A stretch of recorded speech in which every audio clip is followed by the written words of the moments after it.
एक समय की बात है। एक गांव में एक व्यक्ति रहता था। उसका नाम सोनू था। वह बड़ा आलसी था और अपने जीवन से बहुत निराश था। और उसका कारण यह था कि उसने अब तक अपने जीवन में कुछ भी हासिल नहीं किया था। वह कुछ भी नहीं करता था। उसके घर वाले भी इस बात से बहुत परेशान रहते थे। वे चाहते थे कि वे बाहर जाकर कुछ अच्छा काम करें, कोई अच्छी नौकरी करें, लेकिन वह उनकी एक नहीं सुनता था। उसके घर वाले दूसरों का उदाहरण देकर उसे ताने मारते थे, उसे तरह तरह की बातें कहते थे, लेकिन उसे कोई फर्क नहीं पड़ता था। जबकि उसके सारे मित्र कामयाब हो चुके थे। कोई अच्छा व्यापार कर रहा था तो कोई अच्छी नौकरी कर रहा था, जिस कारण जब भी वो लोग मिलते तो वे लोग अपनी बढ़ चढ़कर बड़ाई किया करते। लेकिन सोनू कुछ नहीं करता था, जिस कारण जब भी कोई उससे पूछता कि तुम क्या कर रहे हो तो वह कुछ नहीं कह पाता। उसे यह कहने में बहुत शर्म महसूस होती थी कि वह कुछ नहीं करता। वो हमेशा सबसे केवल एक ही बात कहता था कि मैं कोशिश कर रहा हूं, लेकिन उसकी कोशिशों का कोई भी फल किसी को नजर नहीं आ रहा था। देखते ही देखते अब ऐसा समय आ चुका था कि सोनू सभी से मुंह छिपाता फिरता, ताकि कोई उसे कोई यह न पूछ ले कि तुम क्या करते हो, जिस कारण वो कभी किसी के सामने भी नहीं आता था। धीरे धीरे उसका मन दुखी होने लगा था। वह बहुत निराश रहने लगा था। उसे अब ऐसा प्रतीत होता था मानो वह इस धरती पर बोझ है, जिस कारण वो अपने आप को बहुत अकेला महसूस करता, बहुत तन्हा महसूस करता। एक दिन तो उसके मन में ये भी विचार उत्पन्न होने लगे कि मेरे हाथों में कुछ नहीं है तो मैं क्या कर सकता हूं। अकेले बैठकर वह रोता रहा और भगवान को दोष देता रहा। एक दिन छुपता छुपाता वह घर से निकलकर कहीं जा रहा था। तभी उसने रास्ते में देखा कि एक बौद्ध भिक्षु लोगों को प्रवचन दे रहे हैं और प्रवचन में वह दुख की बातें कर रहे हैं। सोनू कुछ देर के लिए अपना मुंह छुपाकर वहीं पर खड़ा हो गया ताकि कोई उसे देख न ले, और चुपचाप वह उन भिक्षुओं की बातें सुन रहा था। बौद्ध भिक्षु सभी को प्रवचन में कह रहे थे कि दुख हमारा सबसे बड़ा साथी है। हमें दुख अपने जीवन के बारे में समझता है और हमें सही जीने का तरीका बताता है। यह हमारे गुरु की तरह है जिससे हमें सीखना चाहिए। आप चाहे तो अपने जीवन में अपने दुखों को अपना गुरु बना सकते हैं और उससे सीख सकते हैं, या फिर आप चाहे तो अपने दुखों पर बैठकर रो सकते हैं, लेकिन इससे आपको कोई लाभ नहीं मिलेगा, बल्कि आप दिन ब दिन और कमजोर होते जाएंगे, निराश होते जाएंगे। सोनू छुप छुप कर उन बौद्ध भिक्षु की ये सारी बातें सुन रहा था। जैसे ही उपदेश खत्म हुआ तो वह उन बौद्ध भिक्षु के पास पहुंचा। उन्हें प्रणाम करके वह कहता है कि हे महात्मा, अभी आप कुछ देर पहले दुख को गुरु बता रहे थे। तब कह रहे थे कि दुखों से हमें सीखना चाहिए, हमें उन्हें अपना गुरु बनाना चाहिए। लेकिन मैं भी तो अपने दुखों से परेशान हूं, अपने जीवन से परेशान हूं। मैंने अब तक जो दुख झेला है, मुझे तो कभी ऐसा प्रतीत नहीं हुआ कि मेरे दुख मुझे कुछ सिखा रहे हैं, बल्कि मुझे तो हमेशा यही लगता है वो मुझे पीड़ा दे रहे हैं, तकलीफ दे रहे हैं। पर दुख की पीड़ा बहुत भयंकर होती है। ऐसा लगता है अब इसके बाद हमारा जीवन समाप्त हो जाएगा, इसके बाद हमें कुछ नहीं मिलने वाला, और यहाँ तक कि हमें मृत्यु भी उसके सामने कम लगती है। जब लोग ताने मारते हैं, जब लोग ये कहते हैं कि तुम क्या कर रहे हो, तो मन को बहुत ठेस पहुंचती है और मैं उनसे कुछ नहीं कह पाता। सोनू की ये सारी बातें सुनकर वो बौद्ध भिक्षुक सोनू से कहते हैं, बेटा तुम्हें क्या दुख है और तुम दुख के बारे में ऐसी बातें क्यों कर रहे हो। सोनू ने अपने ऊपर बीते हुए सारी बातें उन बौद्ध भिक्षुओं को बता दी और कहने लगा, हे महात्मा, क्या आपके पास मेरे दुख का कोई समाधान है। सोनू की यह बात सुनकर वो बौद्ध भिक्षु मुस्कुराने लगे और सोनू से कहते हैं, बेटा जब तुम्हारे जीवन में कोई असली दुख आए तब तुम मेरे पास आना, मैं इसका समाधान तुम्हें अवश्य बताऊंगा। उन बौद्ध भिक्षु की यह बात सुनकर सोनू थोड़ा सा अचरज में पड़ गया। उसे यह समझ नहीं आ रहा था कि क्या उसने अब तक जो दुख झेला है वह असली दुख नहीं है। उसने जो अब तक पीड़ाएं सहे हैं, जो ताने सहे हैं, जो तकलीफें उठाए हैं, क्या वह असली दुख नहीं है। आगे वह मन ही मन अपने आप से कहता है कि जब मुझे मेरे अपने समझ नहीं पाए तो ये बौद्ध भिक्षु मुझे क्या समझेंगे। इतना सोचकर वह वहां से चला गया। सभी लोगों के ताने सुन सुनकर सोनू बहुत थक चुका था, साथ में बहुत निराश हो चुका था, जिस कारण उसने निर्णय लिया कि वह अब कुछ करके दिखाएगा। उसने अपने पिता से थोड़ा सा रुपया लिया और उस रुपयों से उसने एक व्यापार शुरू किया। उसके पिता बहुत खुश थे कि कम से कम मेरा बेटा कुछ करने का प्रयास तो कर रहा है, लेकिन उसे व्यापार में कोई सफलता नहीं मिल रही थी, जिस कारण वो बहुत ही हताश हो चुका था, वह बहुत निराश हो चुका था। उसे ये समझ नहीं आ रहा था कि वह क्या करे, किस तरह से अपने व्यापार को आगे बढ़ाएं। तभी उसके पिता ने उससे कहा, बेटा कोई बात नहीं, इसी तरह से प्रयास करते रहो, आज नहीं तो कल सफलता अवश्य मिलेगी। सोनू ने अपने पिता की बात मानी और अपने व्यापार में और भी कड़ी मेहनत करने लगा। धीरे धीरे उसे सफलता मिलने लगी और फिर उसने रफ्तार पकड़ ली। देखते ही देखते केवल 3 सालों के अंदर वह एक बहुत बड़ा व्यापारी बन गया। अब उसके पास धन दौलत की कोई कमी नहीं थी। लोग जो उसे पहले नापसंद किया करते थे, अब उसे पसंद करते थे, उसकी चिंता करते थे, उसकी कार्यों की सराहना करते थे। उसके माता पिता भी अपने बेटे से बहुत खुश थे और उसकी सफलता से वे अत्यंत प्रसन्न थे। धीरे धीरे सोनू के मित्रों की संख्या लगातार बढ़ती जा रही थी। सोनू के कुछ मित्रों ने उसे यह भी सलाह दी कि उसे अपना व्यापार और तेजी से बढ़ना चाहिए, उसे और फैलाना चाहिए। जब तुम आज केवल इस नगर के सबसे बड़े व्यापारी हो तब तुम इतना खुश हो, तुम्हारे साथ ये सारे लोग हैं। वहीं पर तुम सोचो कि जब तुम इस राज्य के सबसे बड़े व्यापारी बन जाओगे तब तुम्हारे यहाँ पर लोगों की भीड़ लग जाएगी, लोग तुमसे मिलने के लिए समय निकालेंगे, यहाँ तक कि इस राज्य का राजा भी तुमसे मिलना चाहेगा, तुम्हारी तारीफ करेगा। और यदि कभी ऐसी जरूरत आन पड़ी तो वह तुमसे धन भी उधार लेने के लिए अवश्य आएगा। सोनू को अपने दोस्त की यह बात बहुत पसंद आई। सोनू ने सोचा कि मेरे मित्र सही कह रहे हैं, मुझे अपने व्यापार को और बड़ा करना चाहिए और फैलाना चाहिए, तभी तो हर कोई मेरे बारे में जान सकेगा, हर कोई मुझे पहचानेगा। उसने बिना देरी किए, अपने समय को बिना गंवाए अपने व्यापार में और मेहनत करने लगा। लेकिन अब की बार उसके मन में धैर्य नहीं था, जिस कारण उसने कुछ अनुचित कदम उठाए ताकि उसका व्यापार जल्दी से जल्दी और बड़ा हो जाए। उसने कई लोगों से अधिक मात्रा में धन उधार ले लिया, जिससे उसके ऊपर अब काफी ऋण हो चुका था। और इतना ही नहीं, वो यहाँ पर नहीं रुका, उसने अधिक से अधिक मुनाफा कमाने के चक्कर में अपने माल की गुणवत्ता को भी खराब कर दिया, जिससे अब उसके माल में वह बात नहीं रह गई थी जो पहले हुआ करती थी। लेकिन वह अपने मित्रों की बात सुनता रहा, जैसा उसके मित्र कहते थे वह वैसा ही करता चला जा रहा था। यहाँ तक कि उसने अपने व्यापार को और तीव्रता से बढ़ाने के लिए अपने दूसरे छोटे व्यापारियों के खिलाफ षड्यंत्र भी रचने शुरू कर दिया, जिस कारण उसके मन में अब पहले जैसा वह सुकून नहीं था। उसे अब रातों को नींद नहीं आती थी, वह केवल एक ही विचार में लगा रहता था कि किस तरह से उसका व्यापार पूरे राज्य में फैल जाएगा और वह इस राज्य का सबसे बड़ा व्यापारी बन जाएगा, जिस कारण वह दिन रात केवल इसी मेहनत में लगा रहता कि उसका व्यापार जल्दी से जल्दी और बड़ा हो जाए। हालांकि उसके पास अब सब कुछ था, धन दौलत अच्छा, घर गाड़ियां, नौकर चाकर, सभी सुख सुविधाएं, लेकिन उसके बावजूद भी वह उन चीजों का लाभ नहीं उठा पा रहा था, क्योंकि उसका पूरा ध्यान केवल अपने व्यापार को और उन्नति पर ले जाना था। एक दिन सोनू अपने रथ पर बैठकर एक मार्ग से होकर गुजर रहा था। तभी रास्ते में उन्होंने गुरुवर का आश्रम दिखा। ये देखकर वह उन बौद्ध भिक्षु के पास गया और बौद्ध भिक्षु से कहने लगा, हे महात्मा, आपने कहा था कि जब मेरे जीवन में कोई असली दुख आए तब मैं आपके पास आऊं, इस कारण मैं यहाँ पर आया हूँ। आज मैं बहुत दुखी हूँ, मैं रातों को सो नहीं पाता हूँ, मेरे पास सब कुछ होते हुए भी मैं उनका लुत्फ नहीं उठा पाता। उसने अपनी सारी बातें एक एक करके उन बौद्ध भिक्षुओं को बता दी। तभी वह बौद्ध भिक्षु सोनू से कहते हैं, बेटा, जब तुम पहली बार आए थे तब भी तुम बहुत दुखी थे, लेकिन तब तुमने अपने दुख से क्या सीखा था? इसके जवाब में सोनू उन बौद्ध भिक्षुओं से कहता है, हे महात्मा, जब मैं अपने जीवन में कुछ नहीं कर पा रहा था तब मैंने अपने दुखों से यह सीखा था कि केवल सोचने मात्र से कुछ नहीं होगा, उसके लिए हमें कुछ करना भी पड़ेगा।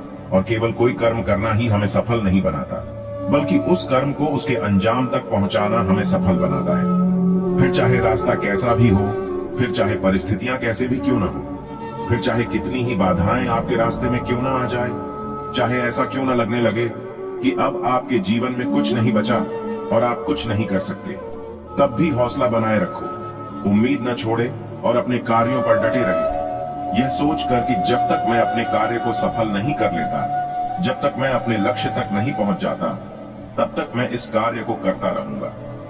मैं इस कार्य में अवश्य सफल होकर ही रहूंगा, जबकि बाकी लोग केवल सफल लोगों को महत्व देते हैं, उनके कर्मों को नहीं। सोनू की ये सारी बातें सुनकर वह बौद्ध भिक्षु मुस्कुराने लगे और सोनू से कहते हैं, बेटा, जब तुम्हारे जीवन में असली दुख आए तब तुम मेरे पास आना, मैं तुम्हारी समस्या का समाधान अवश्य करूंगा। इतना कहकर वह बौद्ध भिक्षु वहां से उठकर चले गए। सोनू एक बार फिर से उनकी ये बातें सुनकर आश्चर्यचकित रह गया।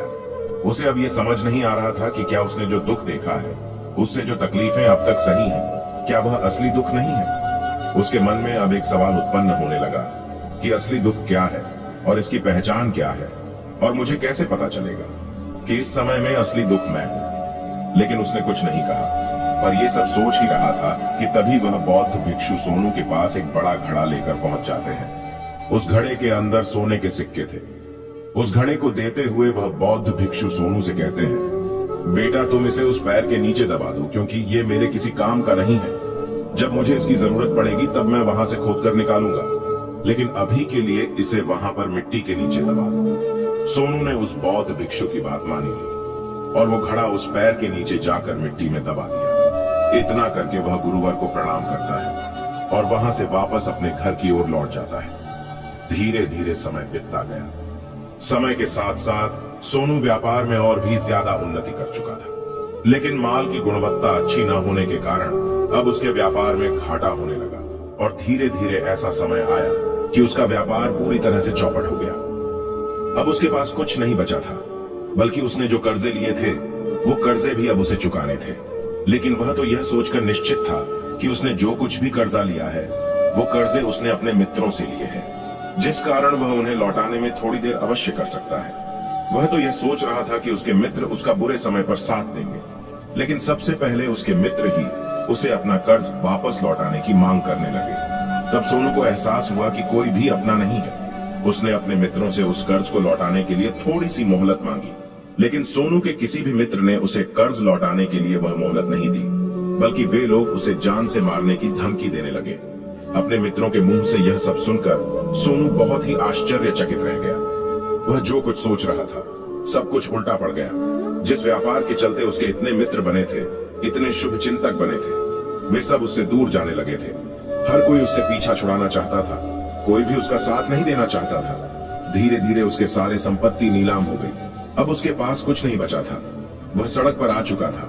उसने हार मानकर अपने माता पिता से कहा, पिताजी मेरी मदद कीजिए, मेरे ऊपर बहुत ऋण है, मुझे उसे लौटाना है, कृपया करके मुझे थोड़ा सा धन दे दीजिए। इस पर सोनू के पिता ने सोनू से कहा, बेटा मेरे पास तो ले देकर बस यही एक छोटा सा घर है। अगर ये अभी मैं तुम्हें दे दूं, यदि मैं इसे भी बेच दूं, तो मैं और तुम्हारी माँ कहाँ रहेंगे?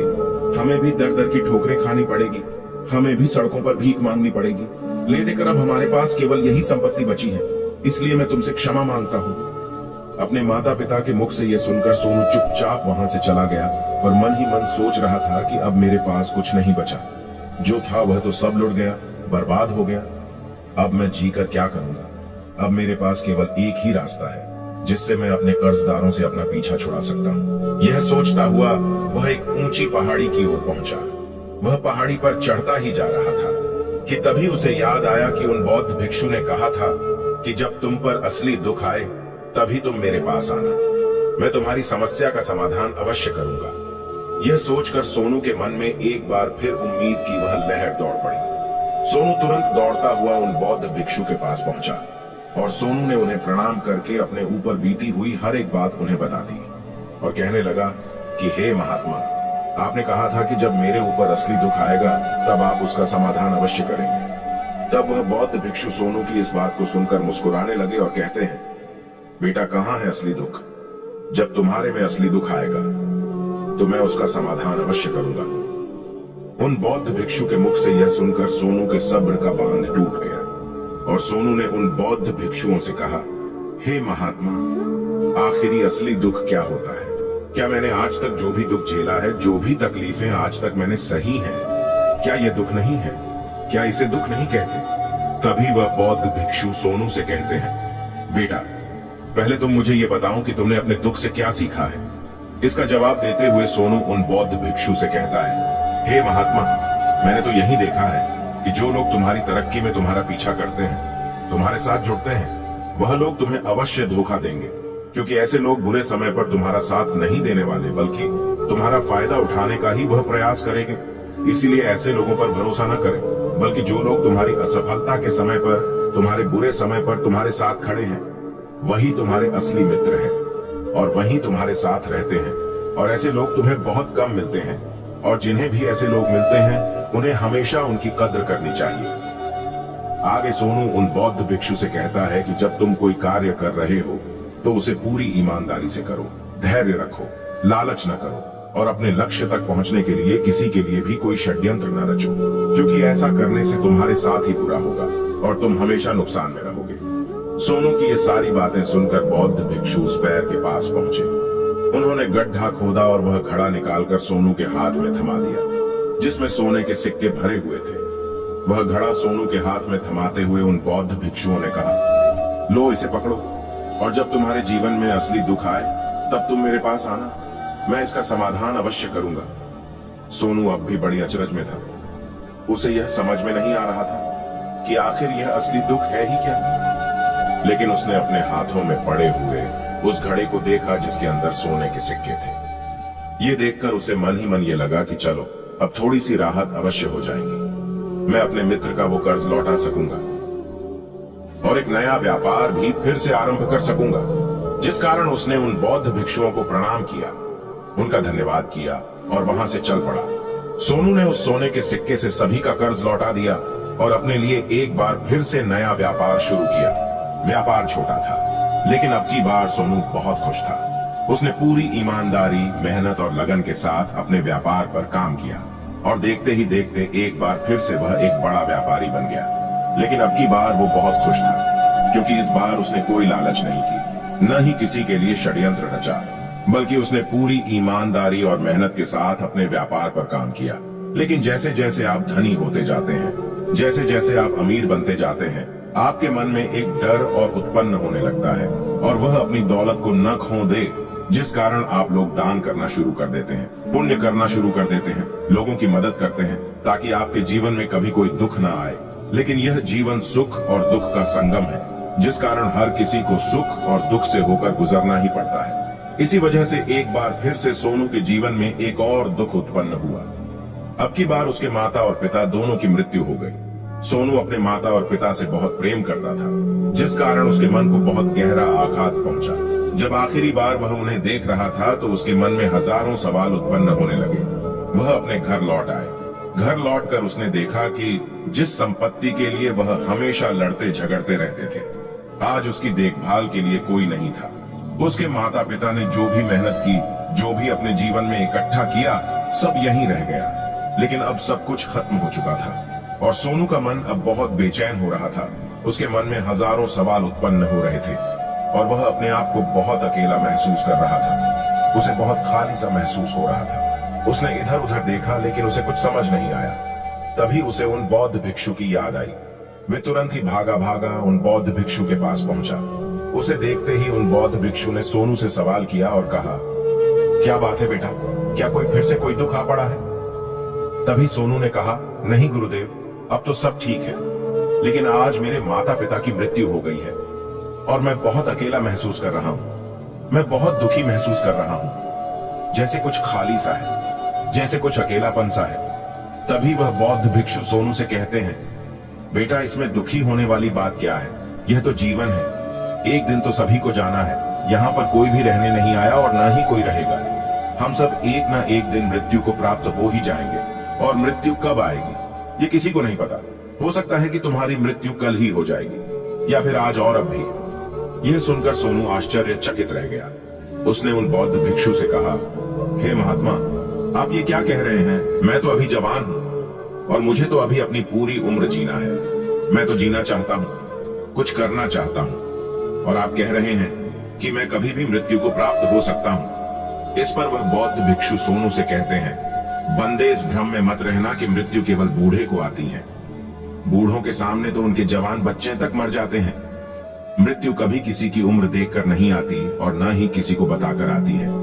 उन बौद्ध भिक्षु के मुख से ये सारी बातें सुनकर सोनू और भी ज्यादा बेचैन हो गया और वो चुपचाप वहां से चला गया। उसके मन का वो खालीपन अब भी वैसे ही था। वह भी अपने आप को बहुत अकेला महसूस कर रहा था।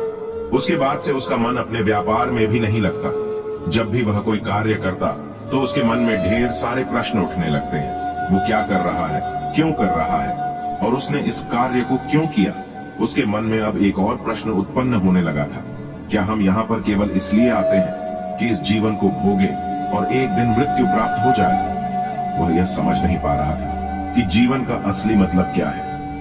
उसने कई विद्वानों से पूछा, अपनी तरफ से जो मुमकिन हो सकता था, खोजबीन की, लेकिन उसे कोई भी जवाब नहीं मिल पा रहा था। और जब उसे कोई जवाब नहीं मिला तो उसका दुख और भी बढ़ गया, जिस कारण उसके मन की बेचैनी और भी बढ़ चुकी थी और उसे यह समझ नहीं आ रहा था कि वह क्या करे, कहां जाए, किससे पूछे। तभी उसे फिर से उन बौद्ध भिक्षु की याद आई। वे एक बार फिर से उन बौद्ध भिक्षु के पास पहुंचा और उसने अपने मन की सारी बातें उन गुरुवर को बता दी। तभी वह बौद्ध भिक्षु मुस्कुराने लगे और सोनू से कहते हैं, बेटा, आज पहली बार तुम्हारे जीवन में असली दुख उत्पन्न हुआ है। वास्तव में तो यही है जिसे हम दुख कह सकते हैं, जो दुख कहलाने लायक है कि हमें पता ही नहीं हम क्या कर रहे हैं, कहां जा रहे, क्यों जा रहे, वो कौन है, क्या है, क्यों है, हम क्या करना चाहते हैं। तभी सोनू ने कहा कि हे महात्मा, मेरे इस दुख का समाधान कीजिए, मुझे इस दुख का निवारण दीजिए। तभी वह बौद्ध भिक्षु सोनू से कहते हैं, हम सबके अंदर क्रोध, लालच, लोभ जैसी कई वासनाएं हमारे अंदर घर करके बैठ जाती हैं, जिस कारण हम अपने जीवन को टुकड़ों में जीते हैं और हमारी चेतना कभी एक नहीं हो पाती। हम कभी एक जगह सोच नहीं पाते, समझ नहीं पाते और हमारी ऊर्जा शक्ति भी पूरी तरह से छिन्न भिन्न हो जाती है।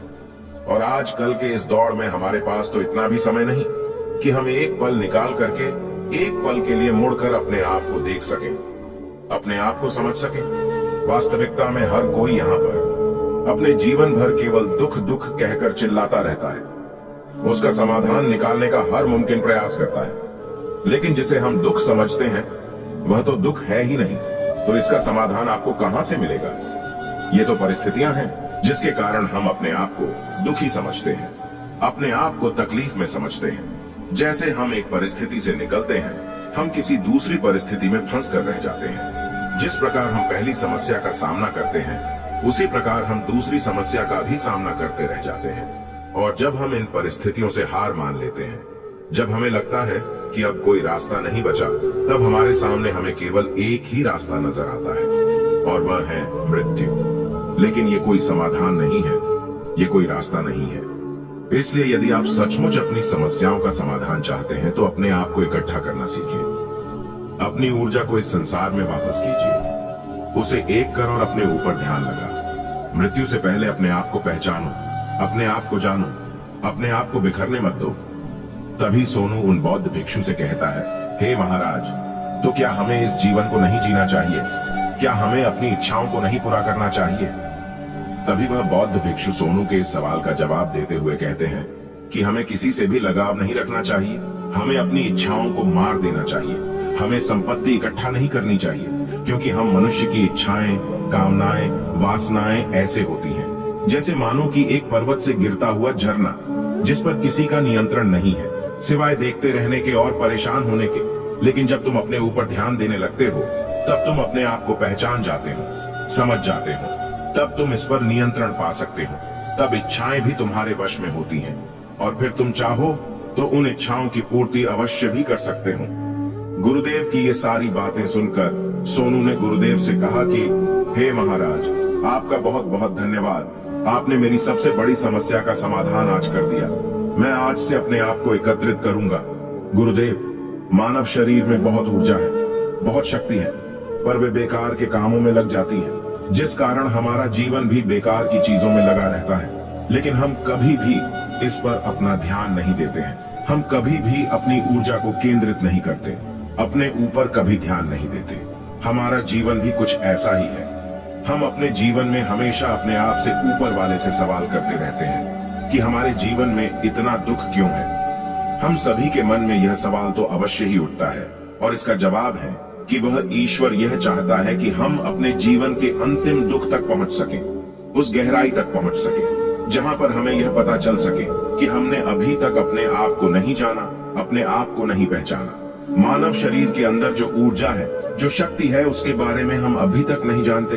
हम अपने आप को चाहें तो एकत्रित कर सकते हैं, अपने आप पर नियंत्रण पा सकते हैं, लेकिन हम अपनी इस ऊर्जा का व्यर्थ उपयोग करते रहते, व्यर्थ की चीजों में लगा देते, जिस कारण हम अपने आप को कभी नहीं पहचान पाते और न ही कभी अपने आप पर नियंत्रण पा सकते हैं। लेकिन यदि आप अपने आप को जानना चाहते हैं, अपने आप को पहचानना चाहते हैं, तो पहले आपको खुद को एकत्रित करना होगा, अर्थात ध्यान लगाना होगा।